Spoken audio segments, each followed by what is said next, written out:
You got stuck with a bad booth location? Don't tell me you got stuck with a bad booth location. We've all been there. For anyone who's exhibited at trade shows, expos, conferences, or events over the years, you probably have been stuck with a quote unquote bad booth location at some point.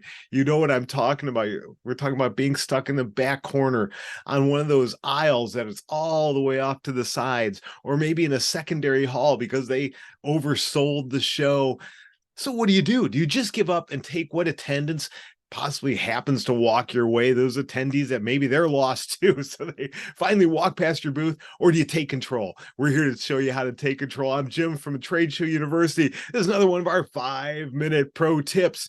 And this is going to be a ton of stuff crammed into 5 minutes. So we've got a lot to do. Let's get going. If you've had a bad booth location, what I want you to do, share your experience down in the comments below. Let me know, especially if you've been able to overcome that and drive traffic your way. I want to hear your stories. But first, you got to do everything you can to avoid getting one of those. So when you're going to pick the show and pick your booth, get with the show organizer and ask them, where does the traffic flow? Where are the best locations that are still available? Get with them and they will help you to find the best location available. Now let's get into the tips. I've got 3 things that you're going to do before the show and 6 things that you're going to do during the show to increase traffic. So here's the first 3 things that you could do before the show. Number 1, increase your pre-show marketing. Do more targeted social media, especially into groups on your social platform. Do more email blasts. Do more direct mail to your customer and your prospect list. Make sure while you're doing your pre-show marketing, you look into the pre-show marketing that the show is offering. Because guess what? The stuff that you're doing on social and to your list, some of those people are not coming to your show. But if it's the pre-show marketing that the show is offering, 100%, those people at least are intending to be there. So look into what they have available. They may be offering email blasts, advertising. That's first thing, increase your pre-show marketing. Number 2, schedule meetings at the booth. I just did a whole episode on filling your calendar. So I'm going to drop a link to that episode in the show notes. Click on that, and there's all sorts of ideas about how to schedule meetings at your booth and why that is so powerful. Number 3, get involved with sponsorship marketing with the show. Things that drive people to your booth. Things like a bingo card, a scavenger hunt, in-room marketing, things that will get people, that forces them to come to your booth. Also include marketing pieces into the show bags, the giveaway bags that everyone gets.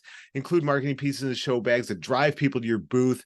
Be blunt, be bold on those pieces. And a bonus tip, don't just drop any old piece, but be very specific on your piece. Include the booth number and the location. If you're in the back corner or you're in one of the end aisles, tell people this is where we're at.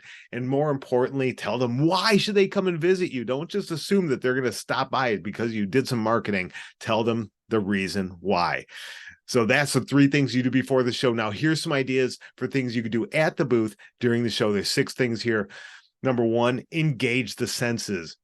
Add elements of sights and sound, a spinning prize wheel, or even music if it fits your theme. Those sounds can draw people and go, what is going on over there? How about lights? Lights can make a huge difference. When you're going down that aisle of all bunch 10 by 10 booths, the ones that are lit up are just going to stand out to you. Try some LED lights, some backlit displays. There's so many options available to you today. How about taste and smell? Some of my favorites. Have some food. Maybe have a barista making specialty coffees.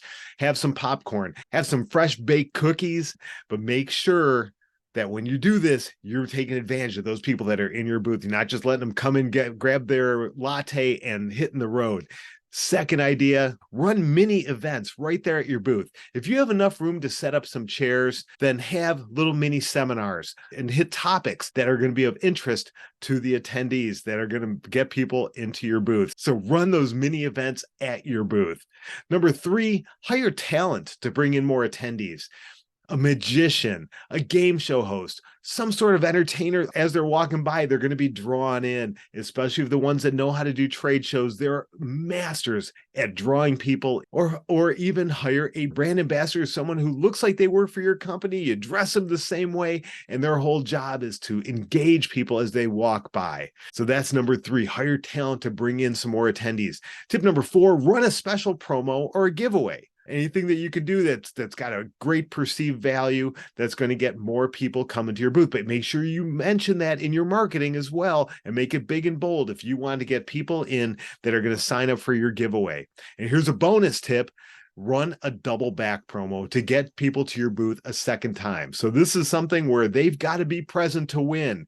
So you have them sign up during the day. Hey, come back at 4:00 and we're going to do the drawing, so that you get a crowd of people a second time. I love this idea, because when people see a crowd, they want to know what's going on over there, and you'll get more people coming over.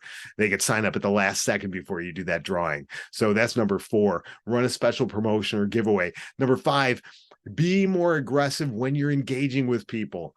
Have that initial question ready that's going to bring people in, but don't just let people walk past. Don't make judgments that they're not interested, they're on their phone. No, get more aggressive. Do it in a good way, but get more aggressive to get more people in your booth.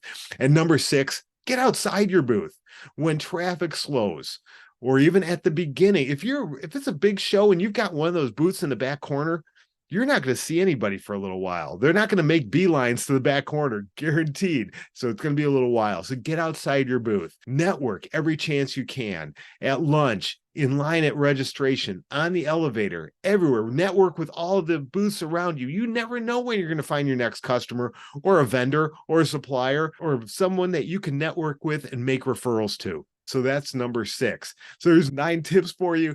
And I know this was a lot packed into this 5-minute pro tip. If you're sitting there going, oh my gosh, so I love all these ideas, but how do I do? What's the right thing to do? Reach out to me. I offer a free 15-minute discovery call where we can bounce ideas across from each other and make sure you get set up. It's absolutely free. Just go to tradeshowyou.biz/services, and I'll drop a link into the show notes here. So get in touch with me, and then we'll see you here next time on campus at Trade Show University.